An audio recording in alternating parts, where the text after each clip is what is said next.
To end up with today's fractions, converting of them, writing a common fraction as a decimal, or a decimal as a percentage, or the percentage as a common fraction, I usually write a triangle, and according to that I can do any one of these by using the one to convert to another one. So I want to show you, if I have a common fraction, how do I write the other two? If I get a decimal fraction in the same sum, basically I'm going to write the other two. So just to show you that you basically can follow the same rules by just looking at your rules as I showed you during the video clips, and then try to do it on your own. Okay, so what you can do, go back to your exercises that you received and see if you understand just the converting of the fractions. This is a very important part for you, especially when you go to high school, that you still know how to convert. Okay, to start with, just to show you, is a 0,6. Now, as you know, a 0,6 is a decimal fraction.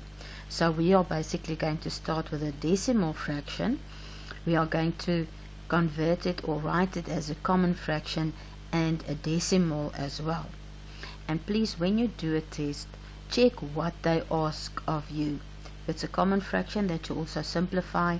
If it's a percentage, that you have to change from a percentage to a decimal, that your place values are in the right places. Okay, to start with a 0,6. In the previous ones I showed you, or I recorded for you, I told you that a decimal fraction, when you hear the word decimal fractions, you are always going to use your place values. With this one, a unit, a comma, and a tenth. Now, when we want to, for example, convert to a percentage, I told you during the videos that we have to have a denominator of 100. Now, in this case, if I just convert it to a common fraction, you'll see now with this methods that I'm showing you now, you can use the one option to get to the other one of writing them.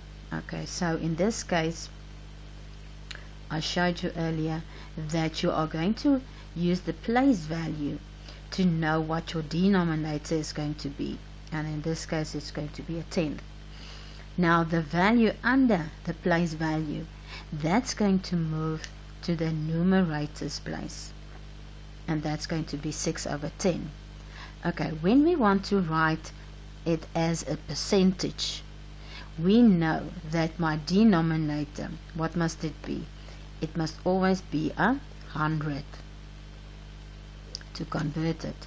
Now I have 6/10. To be able to convert it to 100, I must multiply my denominator and change it to an equivalent fraction by multiplying it with a 10. What I do at the bottom, I'm also going to do at the top. So when I write the 6 times 10, it's going to be 60. Now from here, it's actually easy.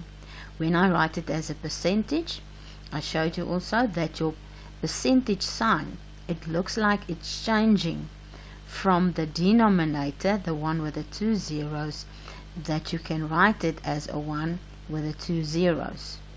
And then your numerator is going to be the value that you are going to write just in front of your percentage sign. Now going on, and now I have the two options, the decimal, I changed it to a percentage, but now the last one that's left is where you have to write the common fraction. Yeah, I've got the common fraction, but can you see it's 6/10? So if I write the 6/10, common fractions, I must always simplify, so I'm going to say 6 divided by 2 divided by 2. If I look at the numbers, the 2, the 3, and the 5 that I can use for a start. Now both of them are even numbers, so I can divide with a 2, divide with a 2.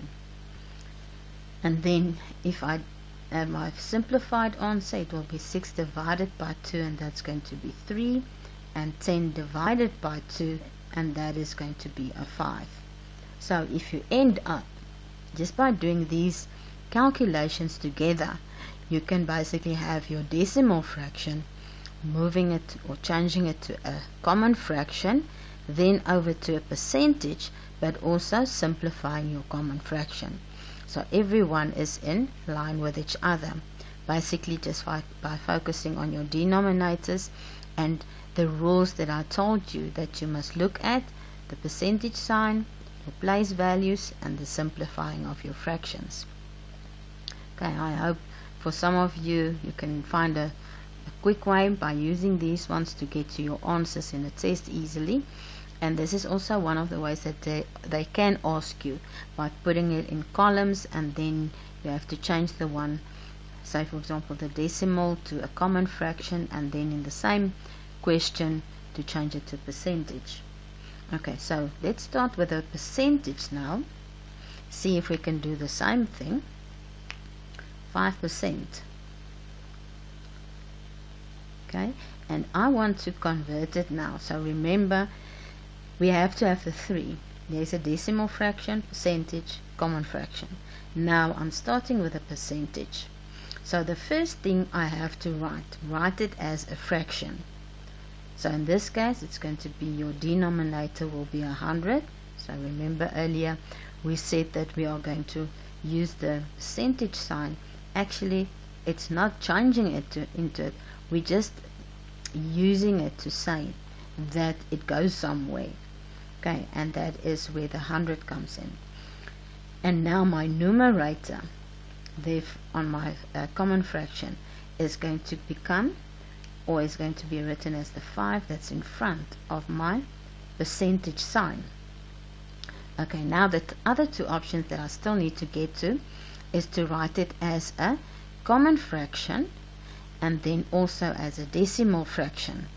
Now going on from here,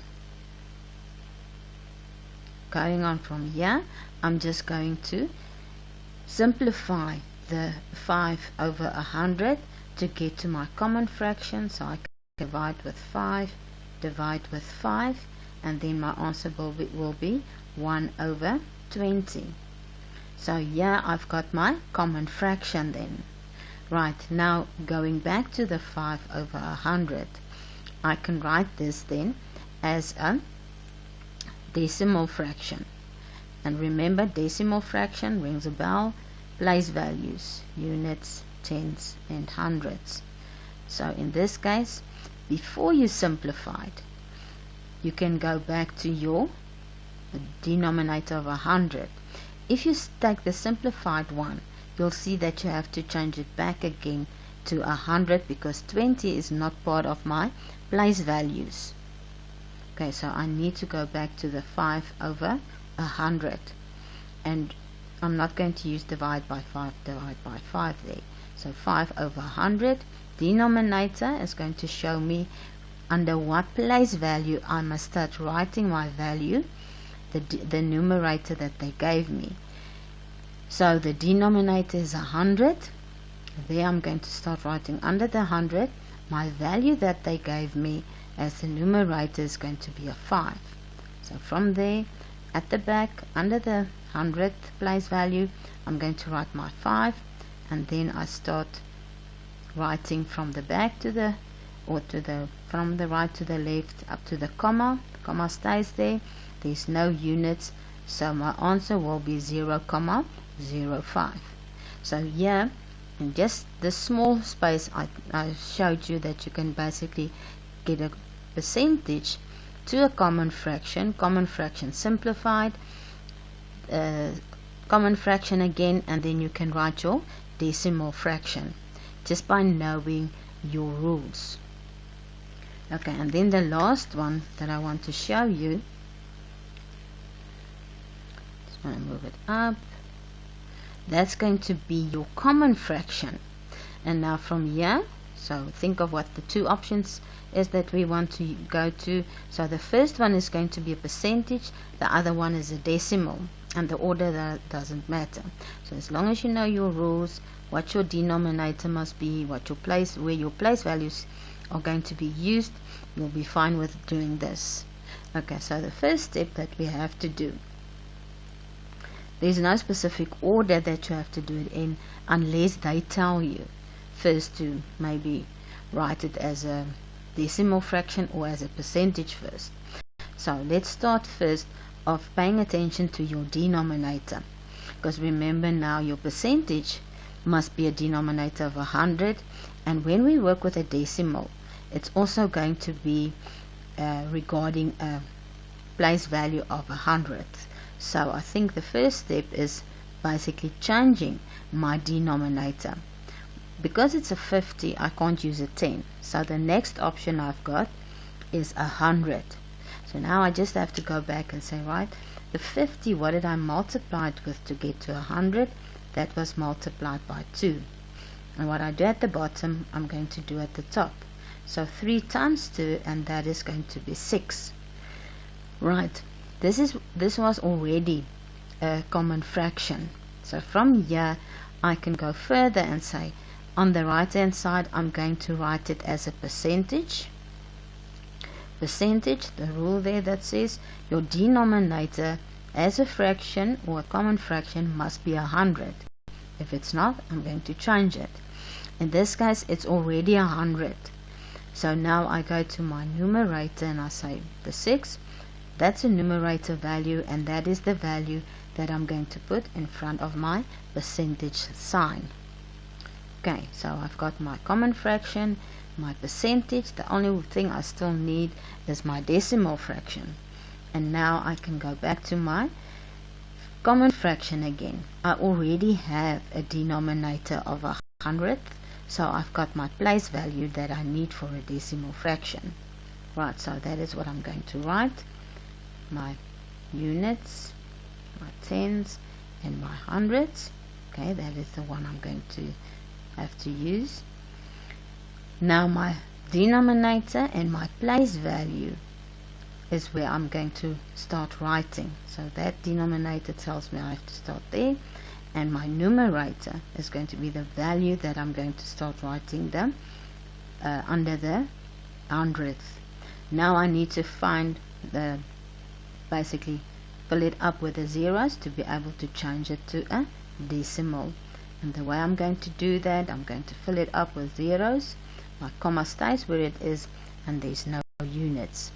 So here also in a very small space, I've got the common fraction.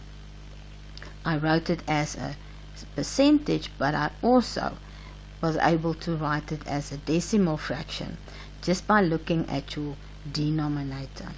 So that makes it much easier when you do any conversion of these three fractions. I hope it helped you a lot. If there's any other questions on these things, please forward it to me, WhatsApp it to me. If there's individual things, even with the explanation that I gave you now, if you're not sure about what is expected of you, maybe give you other examples or other practice sums that you want me to do, then I'll send it to you. Just request it on the WhatsApp or via email, and then I'll send it to you specifically. I don't have to do that for the whole group. If you feel like you want to do extra activities that's maybe more in line after you heard the explanation of what I gave to you today. And please, no question is a silly question or a stupid question. There's a lot of people that wants to know the same things that maybe wasn't clear enough to you, or if the explanation wasn't clear enough. Please let me know. If there's maybe one or two of the videos that I must explain again, maybe use other examples, you're more than welcome to request it. And if there's even some questions that I didn't show you, some of the sums or some of the numbers, maybe a percentage, what happens to it, then also send it to me, and if I can't find the answer, I'll find out, and then I'll get back to you on that as soon as possible. I hope you are all still doing well, and keep it up.